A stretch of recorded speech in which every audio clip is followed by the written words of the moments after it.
निधि मिश्रा जी, इंदौर से। महाराज जी, हम ये मानते हैं कि श्राद्ध या तर्पण करने से पितृ संतुष्ट रहते हैं, पर अगर पितृ दोष हो तो हम क्या कर सकते हैं उनका आशीर्वाद सदैव हम पर बना रहे?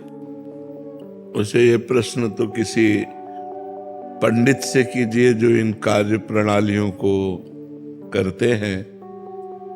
हम ये जानते हैं कि समस्त दोषों से मुक्त होने के लिए, समस्त ऋणों से मुक्त होने के लिए, देव ऋण, ऋषि ऋण, मातृ ऋण, पितृ ऋण, गुरु ऋण, समस्त ऋणों से मुक्त होने के लिए और समस्त दोषों से मुक्त होने के लिए एकमात्र भगवान की शरण लेकर यदि हम नाम जपते हुए अपने कार्यों को करें, चाहे वो पितृ तर्पण हो, चाहे वो श्राद्ध हो, तो इससे सब दोष मुक्त हो जाएंगे, सब पितरों का कल्याण हो जाएगा।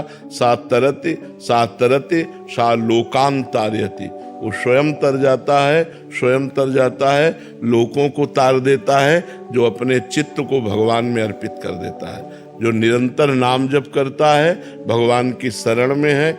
ये उपाय तो हम जानते हैं, लेकिन अब जो शास्त्रीय पद्धति से पितृ तर्पण और श्राद्ध ये कभी करवाया नहीं है, बाबा जी रहे हैं, तो किसी आचार्य पंडित जो करवाते हैं उनसे पूछ लीजिए।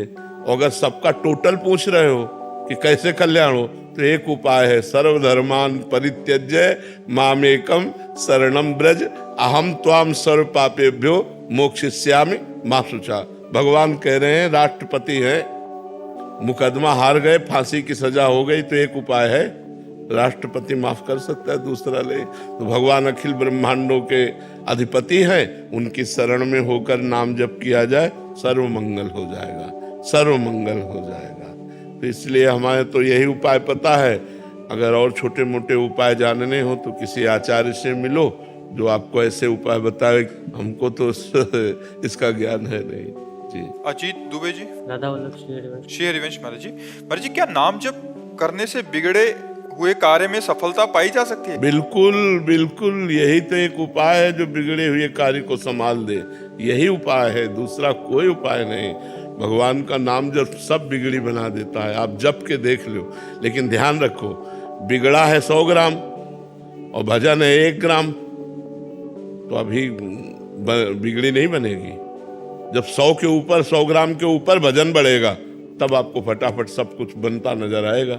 अब होता है कि हमारा पाप है 500 ग्राम और भजन 5 ग्राम है, मान लो हम मानते हैं आप करते हो, तो आपको अनुभव में नहीं आएगा, आनंद अनुभव में नहीं आएगा, क्योंकि जब तक संपूर्ण पाप नष्ट नहीं हो जाएगा तब तक भगवदानंद का अनुभव नहीं होता। इसीलिए कुछ लोग थोड़े दिन भजन करते हैं और देखते हैं कि लाभ तो मिल नहीं रहा, नुकसान हो रहा है। नहीं, भजन तो लाभ दे रहा है, वो आपके पूर्व पापों का नाश कर रहा है, आपका मंगल कर रहा है। भजन कभी व्यर्थ नहीं जाता, अविनाशी परमात्मा का सुमिरन भजन कभी व्यर्थ नहीं जाता। इसलिए नाम जप करो, बिगड़े काम बनेंगे, पर संभल लो। हम इस बात को दिमाग में बैठा लो कि जितना तुम्हारा गलत आचरण, जब तक वो नष्ट नहीं हो जाएगा तब तक आपका मंगल नहीं होगा। पुण्य कर्म के बस थोड़ा सुख आ जाएगा, पाप कर्म के फल दुख आ जाएगा, लेकिन जो मंगल है एक बार शुरू हुआ तो कभी अमंगल नहीं होता जीवन में। ध्यान रखना, अमंगल होते होते मंगल हो जाता है, दिखाई देता है ये अमंगल हुआ और मंगल हो गया।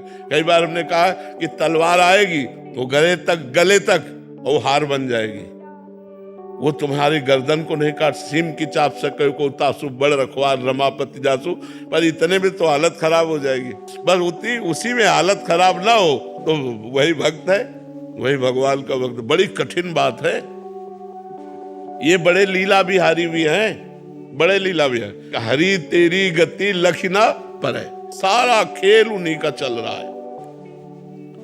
ऐसे हो जाओ और भगवान का भजन करो तो निकल जाओगे नहीं। ऐसी ऐसी समस्याएं, ऐसा प्रपंच, ऐसी माया की दुर्गति किए हुई है, जीव की दुर्गति की हुई।